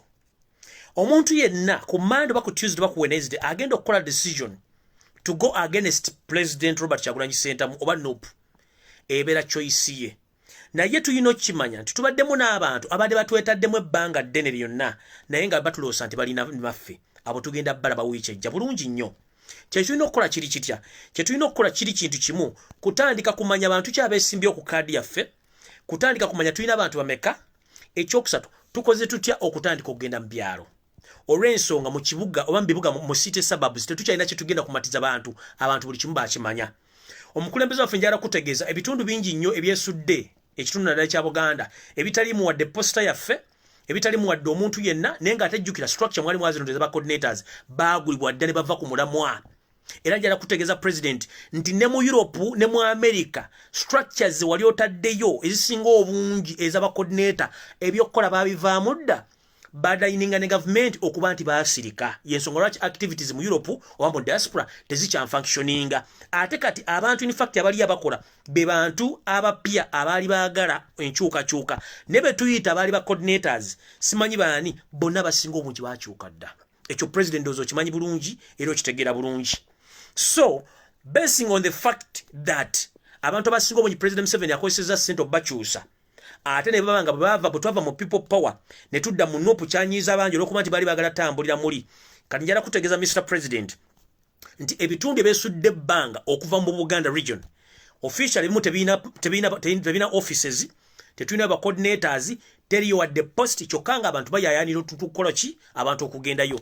Ngenda kusaba Mr. President nti vetting weziggwa with immediate effect ekitebe kisigaleko ba just operators abasigadde bonna tweyuna ebyalo ng'obudde bukyali. Ate si byalo bya Buganda nedda, twetaaga ebyalo nga Kabulamayido, simanyi Muggulu, simanyi Mubende, simanyi Acholi, simanyi Fort Potro, Kabale, Kihihi, Mbalala, Kisoro, eyo wali abantu abatulinze kubanga already tulina added advantage kubanga abantu bali divided baagala change. But for us to concentrate in Buganda, Buganda yaggwadda. Buganda yaggwadda teyeetaaga jjibu lyambu Kyagulanyi yagenda okwesimbawo okuggyako gye batamanyi nti Kyagulanyi agenda kwesimbawo gye tulina okugenda. So nja kusaba abantu bonna mwena buli ali gyali vetting oluggwa ey'abamemba ba parliament fenna nammwe mwenna engugu tuzikola tuzizza muki tuzizza mu byalo. Era omuntu yenna anadifiringa orders z'omukulembeze tugende mu byalo kujja kuba weesimidde akalimu obuka kubanga tujja tegera kikyokozesa. Twetaaga okukozesa omukisa guno obudde nga bukyali nti ebitundu bingi nnyo omukulembeze bamuwona Robert Kyagulanyi Ssentamu teri wadde postanage, teri wadde structuranage, teri wadde abakulembeze nga bakulembeze bonna baali bateereddwayo bonna babinyika mu nsuwa ne badduka abalala bakyuka badda muki mwenaale mu kyokka nga abantu bo bennyini baagala change we bali. Obuzibu tugenda okusanga mu kitundu mu bitundu ebyenjawulo nti abakulembeze abasinga obungi baagulibwa naye abantu tebagulibwanga. Kati ffe kyetwagala twagala bantu abakulembeze bo bagulibwa ne bagenda naye abantu bayandinga for change era baagala kulaba ku Robert Kyagulanyi Center mu nga zeeko mu bitundu byabwe nja kusaba n'obuwombeefu vetting yaba MP oluggwa this week or the coming week teri muntu yenna agenda sigala ku kitebe buli muntu yenna ina gyozaalibwa tudde mbyalo tukwate posters tukwate kalenda tulumbe ebyalo ebisigadde by'amakooti simanyani byonna tubirekera omukulembeze ajja kusobola okukola ki ajja kusobola byemalira neffe kennyini abantu ffenna tugende mbyalo kubanga abantu batulinze tebatulabako mumpulidde bulungi tugende mbyalo era njagala okubaza nnyo mwenna baganda bange abakola emirimu gy'okugenda mu kyalo era njagala kusaba abantu bano bebazaamu akaensuso niwankubadde sometimes twawukana njala kubazamu abantu bano akensuso njala kubaza mukulu gwe bayita Nowa Mutwe muganda ngo webale nnyo balire ddala omulimu gwokola mukama akuddizeewo kubanga okozesa ssente zo teri akugulira mafuta teri akugamba genda mu kitundu kirumo Nowa Mutwe please webale nnyo balire ddala nja kwebaza omwami gwe bayita Segirinya Muhammad webale nnyo omulimu ogwo gwokola naye nja kwongera nja kusaba nkwongere kugambe tugende deep in village tuve mu trading center kubanga ne mbyalo trading center zimanyiro bati Kyagulanyi Center naye eri enkoko gye zimbira mpaka taaba president waffe tebamumanyi tewali wadde ekipande kyenjagala tukole so mukulu Segirinya Muhammad omulimu gwebale nnyo omukyala Sauda Madada namwe mulimu gwebale nnyo ne tugende deep in village trading centers wadde mbyalo Robert Kyagulanyi Center bamanyi ne tugende ko mbyalo at least tusiisireeyo n'abala bangi besimanyi abaana be Masaka Smith Papa Smith Masaka bikoze bicha scripture mubali nnyo mubalire ddala Pastor Muwanguzi owejjinja nawe webale nnyo n'ekkulu yonna ekula mu east webale nnyo balire ddala abaana bo mu north bonna Genolenga simanyi ono ali bonna amanya mwena mwebale nnyo mwebale ddala n'abala bangi nnyo mwebale nnyo omulimu gwe mukola ogenda mu byalo kati kyensaba n'abasigadde mu Kampala wano omulimu bwe guba guwedde please tugende mu byalo deep in village gye twetaaga okugamba abantu bano bagende mu byalo kubanga twetaaga obululu bw'omubyalo obusinga obukulu mu suburbs bonna ne mu trading center mu Uganda Robert Kyagulanyi Center bakola ki bamumanyi so nja kwebaza abantu abo mwenna mwebale kukola mulimu ogwo asiimwa n'akola obulungi asiimwa ze sigana kwebaza muntu era abantu bonna mbebaza bakoze emirimu egyo gwe soogedde erinnyanga nkwerabidde please ononsonyiwa naye nga mubali nnyo mubali ddala njala kwebaza abantu mwenna abakomentinga ba night shift operators ku social media buli akomentinga mukama wange nnyabo ssebo mubali nnyo mubalire ddala tulina ba night dancers aba social media abasezi ba social media ba people power ababeera nga bapostinga bakomentinga bakola patrofe nga twebasi namwe ba patron night dancers mu people power ne munumpu mubali nnyo mubalire omulimu gwe mukola temujjanga okwo ba bloggers mwenna wawudi wairiwe muli namwe mubali omulimu temujjanga okwo mubali nnyo mubalire ddala so abantu mwenna basigadde obungi tujja betanga mugenda mu byalo okitegera muganda wange Bobi Yanga bamuyita agabani Bobi Yanga ngenda kusaba ekintu kimu emirimu gy'okola tugisiima nnyo ne tukusaba tuve ku kitebe ne banno mwenna tugende mu byalo omulimu okola gw'amaanyi n'essaawa zino tetulina kye twetaaga Kampala buli muntu amanyi Kyagulanyi ne mu byalo tetumanyiyo Denis City baani abala bonna bali awo mwenna tubaagala mu kyalo kubanga omulimu gutandise newankubadde bagamba nti babikulya balungi mirimu olugero baani alutegera obulungi babikulya balungi mirimu nti omuntu yenna abeera mubi mu kulya ne mu mirimu abeera mulungi nja kusaba abakulu mwenna bekikwatako please tugende tutandike okuba campaign mbyalo deep in village ekyo ekintu tugenda kikola ate mugenda kikola n'obuwombeefu n'okwagala kwammwe so mwenna mbaagaliza okubanga muli bulungi era mukole emirimu gy'ekibiina tugende mu maaso kubanga ffenna twetaaga change yensonga lwaki buli kimu kyetaagisa okubanga kikola ki kikolebwa so ba bloggers mwenna buli omugyali mbaagala nnyo mwebale kukola ekiba neebazisa n'abapostinga n'abakomentinga essubi lyokka lye tulina ku media ya social media temusubira ku TV ya Uganda bagenda teeka ku Kyagulanyi temusubira nti World Radio egenda ogendako Kyagulanyi kubanga ekigendo muteesa balina mission ya kwagala mujjawo kati mukitegedde bulungi nnyo mulina okukozesa smartphone zammwe mulina okukozesa essimu zammwe okuba nti mutambuza information nebaziza abasezi b'ekiro ba night shift dancers aba people power mwenna abakomentinga abapostinga waffe gye twebakire engalabiza ffe tuzumuza musigala mukola mwenna mbebaza kubanga nze komenti zammwe nange zannema omwana akola comment ne weewuunya yagikoze atya mwebale nnyo mwebalire ddala kubanga teri abagulira data teri abagulira masimu, teri abulya byakwogera biva mitwe gyammwe namwe mwe musinga. Okitegera? So ebintu byonna tugende tubikole era tubikolere ddala. Ne wankubadde nti twetaaga ebintu bingi ne waliwo ebikyabulamu betwetaaga okuttaanya. So nomination bezigwa this week tugende mbyalo. Ekirala ngenda kusaba n'obuwombeefu obw'ekika ekyawaggulu. Kino okisaba nganze. Bw'oba omanyi nti oyagala enkyukakyuka ngero oli Munnayuganda, oyagala Robert Kyagulanyi Ssentamu, oyagala Uganda, bw'osingibwa ku kifo ky'obwMP wakyaliwo option eya LC5. Genda oteekeyo empapula zogende ku kifo kya LC5 oba ku kya LC3. Ffe tujja kuwagira. As I'm speaking right now, mu Kampala Central, tewaliwo muntu yesimbye ku Charles Musoke Serunjoji. Kuwa LC3 taliiwo. Kawempe sinawulirayo. Mbasaba kuba singa je ndango ogudde mu kamyufu tebakuwadde kadi kuba MP. Nkusaba genda kuba chairman LC5 wa district, genda kuwe gombolola. Kubanga ebintu bino byonna tubyetaaga. Kyenkusaba n'obuwombeefu toyomba tolwana. The moment bakumma kadi kuba MP. Please, twetaaga bachairman be LC5 kubanga mu bufuzi bonna obwa local government mwe mutambulirwa kensibi za government mwe mutambula mwe munoonye emirimu. Saagala onyiige, saagala okole kintu kyonna n'obuwombeefu with much respect. Tujja kuwagira wonna wonna oba oli. Bw'ogwa mu kamyufu ka MP, please lumba LC5. Ffe tugenda kuba akadingidi. Posta tujja zikubira buli kimu tujja kikuwa stickers n'amagye gajja kujja agatali ga mundu. Ffe tetwagala mundu. Tujja kusindikira amagye gakolera buli kimu kyoyagala. So nja basaba buli muntu yenna ku lwa Sseruganda goyagala Uganda ne Kyagulanyi Robert Ssentamu akamyufu bekakulema ka MP duka ku LC5, duka ku LC3. Bw'oba tosanzewo munno genda kubanga tubyetaaga byonna. Ate mu bikyalo cost of campaign ziri cheap than cost of campaign in the suburbs oba mu Kampala. So tujja kukola ebintu bino nga tubyegendereza bulungi. Kuba temula chairman w'Olwengo bamukubya akamyufu taliyo naye agenda okwesimba mu kifo kyali ludda wa Nuupu taliyo. Tugenze Masaka LC5 yani LC3 simanyi Nyendo Butebu ali ludda wa be bantu betwagala Rakai chairman LC5 bali ludda wa amagombola.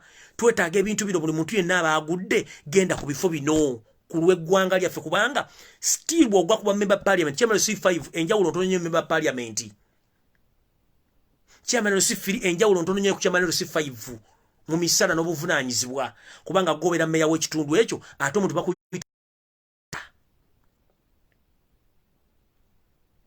So I'm very proud abantu bonna bakkiriza request yange. Era nebazo okuba nti mugera kukkiriza ekintu kino to avoid okulwana kubanga twagala kubeera banjawulo nnyo n'ebina by'obufuzi byonna bikoze ebaddewo. Bw'ogwa toyomba kubanga njagala kugamba ekintu kimu.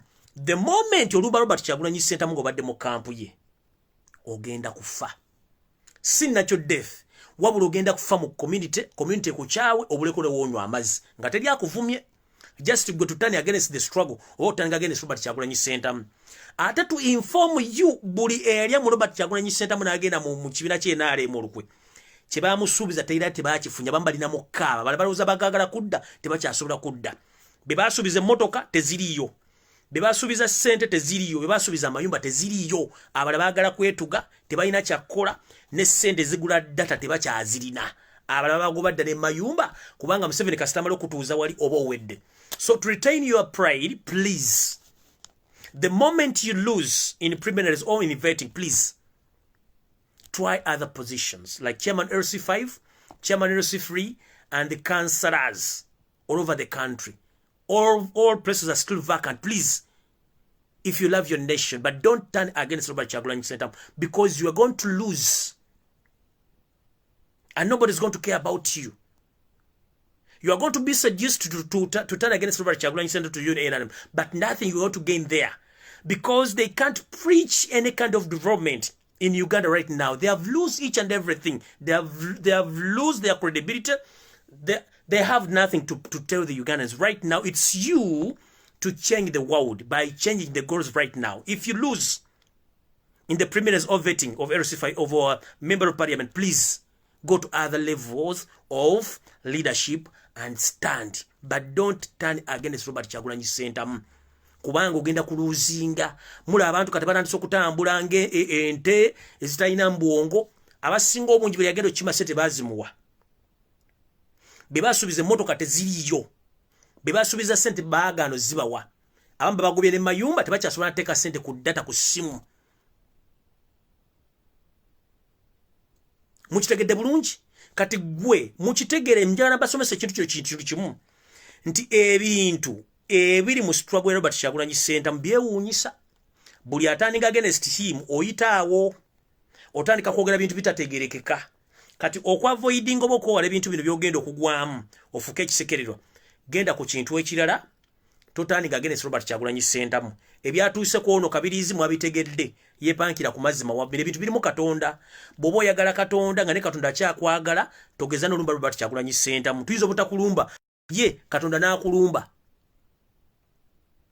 tuyinza obutakulumba emizimu gyewamwe ne gikwerumbira tuyinza obutakulumba nene ku kyalwandi odi nagoba mu nju kubanga tomanyi landi odi kirowoozo kikuba naye anyigirizibwa tuyinza obutakulumba abantu mu kitundu bagamba munne ng'ofuuse ekisekererwa nga tukyasobola kuzannya luddo wadde okuzannya omweso Katonda nannyini eggulu ataaliteekako mpagi abeera ku sayidi y'abanyigirizibwa mbuuza lwaki ekisooka teri muntu ng'ali bulungi agenda mu kyaki tabaayo abantu bagenda mu kyaki nga balina ebizibu kati bannayuganda balina ebizibu essaawa zino Katonda baawulirize essaala zaabwe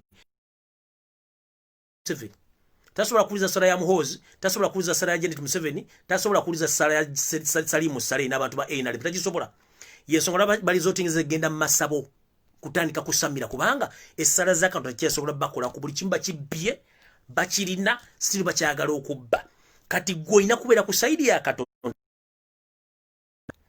Mukama abawe kyemusinga okwagala Mukama abawe emirimu Mukama buli kyemusinga okwagala kubanga abantu abasinga obungi baagala change ate mmwe muli presenting abantu abatasobola kwogera right now mmwe muli presenting abantu abatasobola kwogera mu butonde eri omuntu nga tasobola kwogera mu butonde eri omuntu atya nze sitya ate nsobola okwogera kati muli presenting abantu abatasobola kwogera naye nga balina akalulu kaabwe baagala kalonda kyensobola obbagamba mukimanye tetukyalina ba coordinators atalina mukamwana yekamwana yekka mugende mufuuke ba coordinators ekisembayo nga mmaliriza video njala mukimanye ne oba tewewandiisa nti oli mulonzi oba tolina ndaga muntu ogenda kubeera wa mugaso nnyo ku lunaku lw'okulonda ekyo nja kujja ne programu namba mugenda tukuumira akalulu mugenda kamuntalinga mugenda kubeera bakambwe nnyo n'okusinga abalonze kubanga tewali muntu atalina mugaso mu struggle eno ffe mu struggle ya Robert Kyagulanyi tulinga nte ente terina kintu kigiri ku mubiri kitalina mugaso nkiddamu struggle ya Robert Kyagulanyi Ssentamu eringa nte 100% buli kintu ekiri ku nte kirina value ate kirina omugaso kati struggle Robert Kyagulanyi Ssentamu n'abatagenda kulonda ngoba tolina ndaga muntu oba tewewandiisa still oyina omugaso gw'okukuuma akalulu okkagoberera mpaka lwe bakananawusinga n'okutuwa results countrywide kubanga tulina okumakinga sure buli polling station mu Uganda tuteekawo abantu batasukka basatu buli polling station mu Uganda so buli omu asigala alina omugaso mumpulidde bulungi so ku security alerts zembawadde mbategeezezza byonna nsubira n'omukulembeze azirabye oba akakiiko akatwala ebyokwenda kamukambwe kabirabye buli omu sigala nga olabirira munno buli omu ali nga nange munsabira kubanga abasajja tebatudde boogera bino byogera biri naye nze wendi sitya kubanga nabagamba okulemererwa nnyo noona ekyo bammwe abali abakuba entoli tomusime bagenda okulemererwa nnyo kuba nze temulina kye musobola kunkola era gwajja mu inbox yange ontiisa mbusime tugenda kukwata simeti weeks genda ozigambe ennyoko kubanga gwolina okukwata nze sinze siri mbuzi bwogenda kunsanga onkwate ku mugu ontwale no so whoever predicted my arrest by Interpol please I'm very sorry about you mulye sente zammwe mulabire family zammwe off me temulina musobola kunsanga it is very impossible temusobola so mukole bakwatako kuba mwatadde formu za mwa appliance mu Interpol mugenda gigamba musango kigwe nakoze bino byenkola sibikola mu space ya Uganda kyekisooka ekyokwiri ndi mu Uganda yagala change each information I'm presenting on social media is not harmful nkiddamu Each information I pass on social media or I present on social media is not harmful to any humankind in Uganda. So, oba mwataddeyo cases oba temwataddeyo, I'm less concerned about that. Siri muyekera sina mundu nkozesa mu mwagwange ate byenjogera bituufu. I'm not dangerous than Yoweri Kaguta Museveni, who keeps people in jails without trials. I'm not dangerous than Museveni, who kills Ugandans because they have differences in the political thinkings. Kati gwayagala mbusima muntadeko sima kasasiro. Eyo ndabanga mulabisira Lorenzo nti nze ndoza sene mwali zinywedde amata kubanga byenjogera ntekeddwa byogera ndi munna Uganda ali concerned. Byenjogera ntekeddwa biko Lorenzo nti chinkakata kundi munna Uganda. It is my mandate to love my country. Mutu wala abantu okubasomesa ekyankwanzi patriotic oba patriotism bichi okwagala eggwanga lyabe. Tosobola gamba muntu kwagala kintu kyatayagala. Love yo kwagala eggwanga ly'omuntu tebagisomesa muntu. Nze sisomangako kyankwanzi kwagala Uganda. Sigenda ko kyankwanzi kusomesa kunjagaza Uganda. Uganda njagala kubanga it's my motherland. Wensibuka wenzaliwa ati wenjo okubeera. Ekyo nkibategeeza. So buli ali mu kiroto ky'okuloota mbogenda kuntiisatiisa nve ku social media n'abo opposition mu mala biseera kinkakatako okukola kye nnina okukola. I'm speaking the reality. That's not a criminal case. So ba mwawandiseyo case ki sirina byakulwanyisa kubanze situndda mundu. Sitangako muntu siri mukazi tinalinzi jemu olubuto. Kati case ze mwawandiseyo byonna ndoza mala biseera bambi era muli kafu. Areka mbabulyeko n'ekyokulala. Interpol emisango gye ino okuvunaana omuntu. Otunda njaga. Watta omuntu. Wabba ssente za gavumenti. These political matters. Singa ne CNN baziwabira da Interpol n'ezikima. Oba Aljazeera singa Interpol yazikima dda. Because this is passing information. So if you don't want information to be passed to the people, that means you are fools. And stop dreaming and fooling yourself that you can stop people from talking. Don't fool yourself that you can stop people from talking.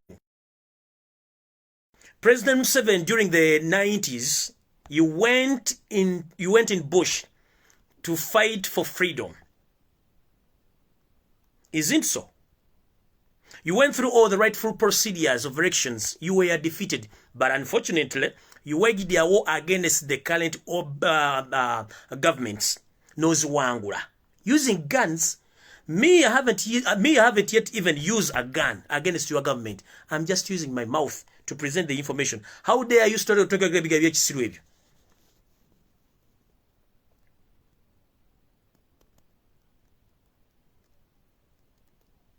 Nzinjagadde bawa information oba bategeeza mmwe kubanga kinategeddeko mu government ya muloleza kumpi nnyo mulinga katuli kempiso mulowoleza watono nnyo bwe muti mu buli kimu kimulowooza mwagala kutta busi buli kulowooza kutembya luso kutta buli ayina differences nammwe kutta buli ayina endowooza enjawulo ku bintu kyemuwooza mwagala kutta buli abagamu mwagala kutta kati naye mwagala kati kambuuzemu mwatuddaawo mu state house ne muyita wa Interpol wa Uganda ne mugamba twagala kufuna ono kubanga ayogera nnyo akyusa abantu ayogera amazima tumuteekeko Interpol egende mu kime mwakalya banyammwe agasajja agakulu mwina n'abaana mwina n'abakazi mutumuteekeko Interpol egenda kukola ki? And my last word, kino kankibage buli mwakitegeere. In case of anything, nti mwagala kunkwata ako kafu kyekisooka ekyokubiri temusubira ndi mulinzija mu information wadde naki kyemba mukola mba mwagala kunzita bwe mutuuka mu kubyo bukubizisa singa munzijawo temutagana kuba sina information gyengenda bbawa njibawo olwedde ku social media kweri sinada gyengenda bbawa kubanga sisobola bakolera.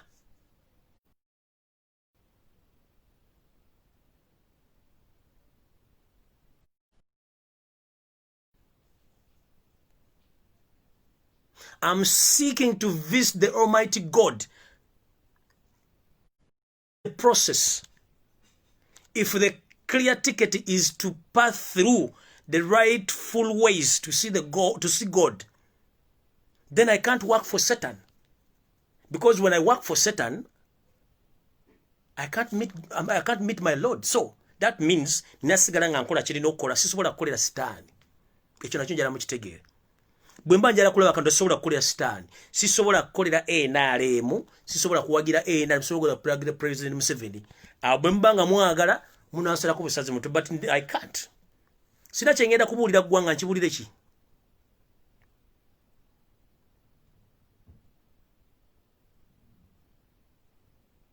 Chichengendo babuulira ntunde ki? If you're good in market here, you can't market NRM, you can't market President Museveni right now. Ogenda kuba marketingira kuki? I'm just a blogger, or I'm just a messenger, but you are mulimu panicky kubanga nfuluma information. Mu panickinga ki? Nze mbaga mbanja kulaba Katonda. Ate sobola kulya sitaani kubanga oluba sijja kulaba Katonda. Kati kankolere Katonda nsobola okulaba Katonda. So sijja kukolera sitaani ate ngene ndabe Katonda bikwatagana. Nina kukolera Katonda ndio kendabe Katonda. So sikolera sitaani ndio kendabe Katonda tekibikwatagana.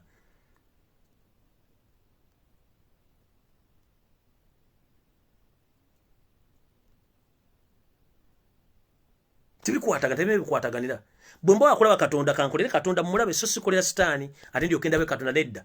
Ebintu bikwatagana. Ate wendi mpaka nga twambadde engulu ekyo nkibabuulira.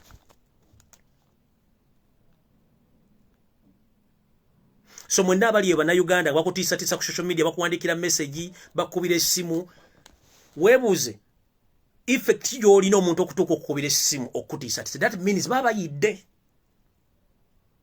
Omuntu ali mu kutya yabaano yabali mu panic gwa abatali mu panic totya kati njagala bategeeza omuntu enakusindikira message ekkanga abatidde. Omuntu yenna akusindikira akubira essimu nga akutiisa yabatidde. Atate lwaki onkubira essimu? Lwaki osindikira omuntu message?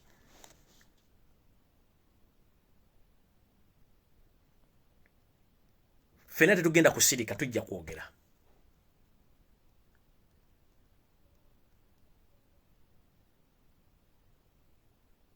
Okitegedde? Fena tetugenda kusirika tujja kwogera mpaka. Tujja kwogera tuwogere ebibaluma ate mubitereeze nga muvudde okubanga tujja bitereeza tujja bizaawo. Nze siina gye ndaga wendi ebintu emumbi by'ekisiru mujja kumaliriza nga mukanyini mu mugenze mukagulyako.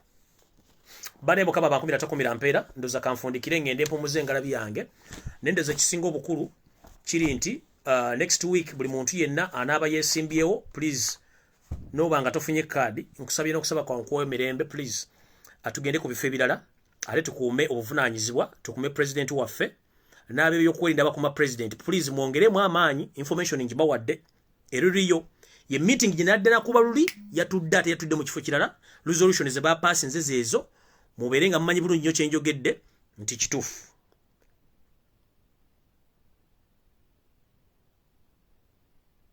Tusinkana olunaku lw'enkya ku ssaawa 2 zennyini ez'akawungeezi mu bimuli Emmengo.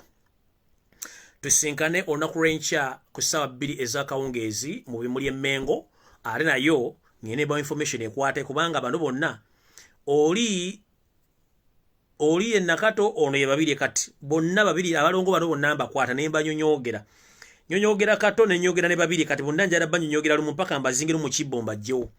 So the information ye task jenina okuba nti nzoganya abantu bano mpaka omwanda awe.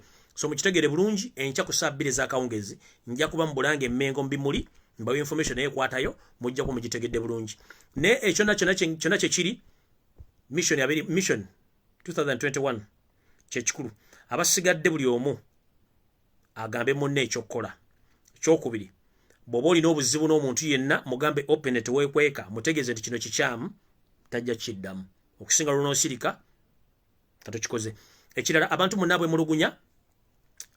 mulungunya ku process ya vetting nga muli gye muli please mugende ku kitebe ekikulu mutwale okwemulugunya kamwe mubuwandiike mukuweeyo kutunulwemu dhani okwemulugunya nga muli bweru njabasa bamuwandiike muteeko ebintu bye mubuwandiike mubitwale ku kitebe bibikwase omwami Sulaiman Kidanda n'omukyala Aisha Hajati Aisha Kabanda mumukwase okwemulugunya kwammwe bijja kutulibwamu buli kimu kigenda terera buli mujja oli mu kyalo boli ludda wamuwandiike ebbaluwa zammwe please mutegeeze bekikwatako nti waliwo bitagenda mu maaso mu kitundu gundi bijja terezebwa mangu okusinga lwe tunadda mu kweruma okuyisa voice note ezitakwatagana bw'oba olina obutakwatagana n'omuntu mu by'okulonda please wandika ebbaluwa bwe situle bukolokolo ogende ku head offices ojja kusanga omukyala gwe bayita Aisha Kabanda Hajati Aisha Kabanda oba ojja kusangawo omwami gwe bayita Kidandala Sulaiman omwe information eyo mutegeeze buli kimu kijja tambula bulungi era nja kusaba n'akakiiko akakola vetting ku mitendera gyonna please nammwe mutwale abantu ng'abantu abavunaanyizibwa